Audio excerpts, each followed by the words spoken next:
Part 1. The Man Who Owned the Horizon.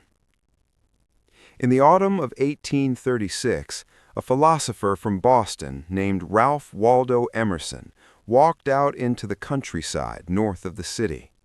He was a slender man with pale eyes that seemed to look past whatever was directly in front of him, searching for something deeper. He wore the dark coat of a former minister, but he had given up the pulpit.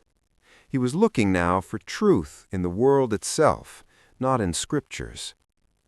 He climbed a hill, one of those gentle New England hills that rise like the backs of great sleeping animals from the earth. From the top, he could see for miles.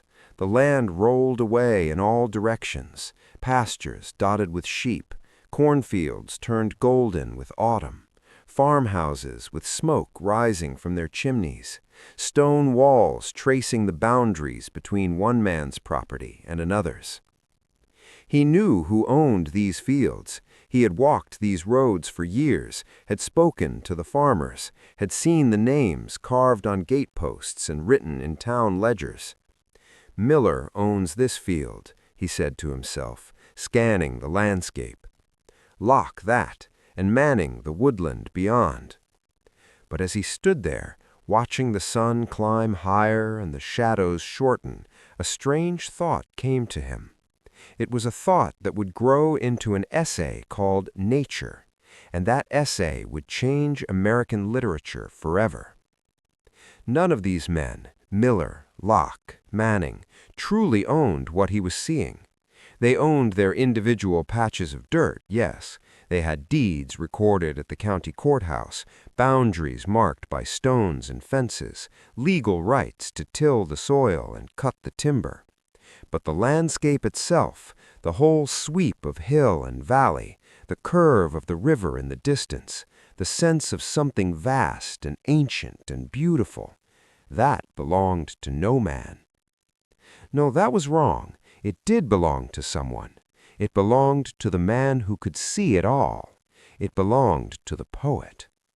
"There is a property in the horizon," Emerson wrote later, "which no man has but he whose eye can integrate all the parts, that is, the poet." This was a dangerous idea. In America, in the 1830s, property was everything.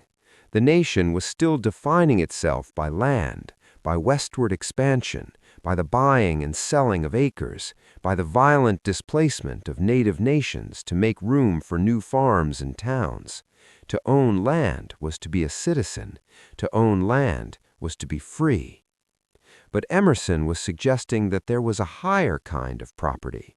The farmer might own the soil, but the poet owned the meaning of the place. The farmer could fence his acres, but he could not fence the horizon. The surveyor could draw his lines, but he could not draw the light. This was the first contradiction. America was becoming a nation of property owners, but the very things that made America beautiful, the scale of its landscapes, the promise of its horizons, the spiritual resonance of its wilderness, could not be owned at all. Part 2. The Hunter and the Judge. 15 years earlier, in 1821, a novelist named James Fenimore Cooper had explored this same contradiction in a book called The Pioneers. The novel was set in a fictional town called Templeton, modeled after Cooper's own hometown in upstate New York, where his father had been a wealthy landowner and judge. The story revolved around a conflict between two men, Judge Marmaduke Temple, who owned most of the land in the region, and an old hunter named Natty Bumppo, who had lived in the forest long before the judge or any other white settler arrived. Natty was a strange figure. He was white, but he had grown up among the Delaware Indians. He carried a long rifle named Killdeer and wore buckskin clothes that smelled of smoke and pine. He knew every stream, every ridge, every deer path in the forest. He could read the land the way the judge read law books. The conflict between them began over a deer. It was winter. The settlers of Templeton were hungry, and when a large buck appeared near the edge of town, dozens of men rushed out with guns to kill it. They fired wildly, recklessly, wounding the animal but not bringing it down. It was Natty Bumppo who finally shot the deer, cleanly, mercifully, with a single bullet to the heart. But the judge's daughter, Elizabeth, had fired at the same moment. When the townspeople gathered around the dead buck, they could not agree who had killed it. More importantly, they could not agree whether Natty had the right to hunt at all. The judge looked at Natty and said, "The law condemns you." Natty, leaning on his rifle, replied, "The law? What law? I have lived here these 40 years. I have hunted these hills when not a white man stood on them. I have ranged these woods alone and unafraid, and now you tell me I cannot kill a deer to feed myself?" The judge explained patiently that the land was no longer wilderness. It had been surveyed, divided, sold. The state had granted title to the land, and the game on it belonged to the owners of the soil. If Natty wanted to hunt, he would have to ask permission from the men who held the deeds. Natty listened, his weathered face showing nothing. Then he said, "I ask no man's permission. The forest is mine. I have lived in it longer than any of you." This was the contradiction made flesh. The judge had the law on his side. The deeds were clear. The boundaries were surveyed. By every legal measure, the land belonged to him. But Natty had something the judge could never possess. He had knowledge. He had memory. He had a relationship with the place that went deeper than any piece of paper. He knew where the springs ran underground, where the deer bedded at night, which trees would burn hot and which would smoke. He had buried friends in this soil. He had learned its secrets over 40 years of walking softly through its shadows. Who truly owned the land, the man with the deed or the man with the knowledge? Cooper never answered this question directly. He could not. He himself was the son of a landowner, a man whose family had built their fortune on the very kind of property that Natty rejected.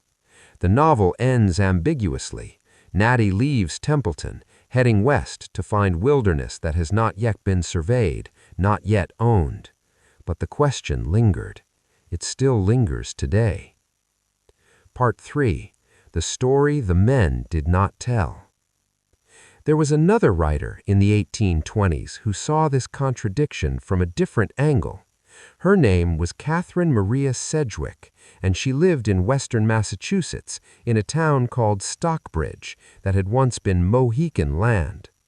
Sedgwick was a novelist, and in 1827 she published a book called Hope Leslie. It was a historical novel set in the 1640s, telling the story of the early Puritan settlers and their interactions with the native peoples of New England. On the surface, it was a romance, but underneath, it was an argument about who had the right to tell America's story. In the 1820s, American history was considered men's property. Men wrote the textbooks, men gave the orations, men built the monuments. Women appeared only as wives or victims. Native Americans appeared only as obstacles or savages.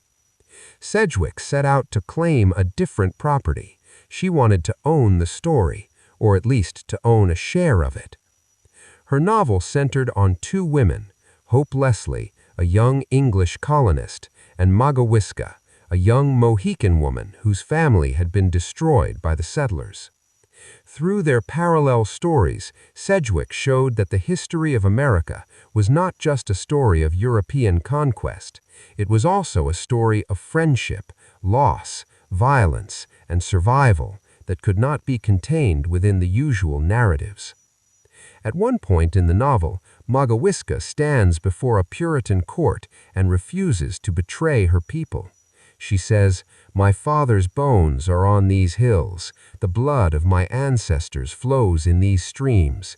You have taken our land, but you cannot take our memory." This was Sedgwick's challenge to the men who thought they owned history. "You may own the land," she said. "You may write the laws, but you do not own the past. The past belongs to everyone who lived it and to everyone who remembers it. She was making the same argument as Emerson, though she came to it from a different direction. Emerson said the poet owns the horizon. Sedgwick said the historian, the true historian, who includes all voices, owns the memory. But who was listening? In the 1820s, women could not vote, could not hold office, could not own property in their own names in most states. When Sedgwick published Hope Leslie, she had to put her name on the title page, a bold act for a woman writer at the time. But she also had to navigate a literary world dominated by men like Cooper and Washington Irving. She was claiming a kind of property, intellectual, historical, spiritual, that the law did not recognize. She owned her story, but the world was not yet ready to acknowledge that ownership. The unresolved contradiction. These three stories, Emerson's vision on the hill, Cooper's conflict between the hunter and the judge, Sedgwick's claim on history, all circle around the same contradiction. America was founded on the idea of liberty. The Declaration of Independence called it a self-evident truth that all men are created equal, endowed with unalienable rights to life, liberty, and the pursuit of happiness. But the same nation that proclaimed this truth was obsessed with property. John Locke, the English philosopher whose ideas shaped the American Revolution, had argued that property was the foundation of freedom. A man who owned land was independent. He could not be controlled by others. Property made liberty possible. Yet by the 1820s and 1830s, the contradiction was becoming impossible to ignore. The drive to own things, acres of land, human beings, the narrative of the past, was creating a society where thought was constrained. If you owned a piece of land, you had a stake in the nation. But if you could only see your own small piece, you lost sight of the whole landscape. The farmers on Emerson's Hill owned their fields, but could not see the horizon. The settlers in Cooper's novel owned their lots, but could not read the forest. The historians in Sedgwick's time owned the archives, but could not hear the voices of women and Native Americans. What was missing? Something that could not be bought or sold, surveyed or deeded. It was the ability to see the whole. It was the willingness to listen to voices that had been silenced. It was the humility to recognize that the land and the story belonged to more people than just those who held the legal title. Emerson called this ability the poet's eye. Cooper called it the hunter's knowledge. Sedgwick called it the historian's conscience. None of them resolved the contradiction. Perhaps it cannot be resolved. Perhaps it is woven into the fabric of American life, the constant tension between what we own and what we are, between private property and public good, between individual rights and collective memory. But they each made a claim. They said, there is a property in the horizon, and no deed can give it. There is a property in the forest, and no survey can divide it. There is a property in the past, and no law can take it away from those who remember. The horizon still waiting.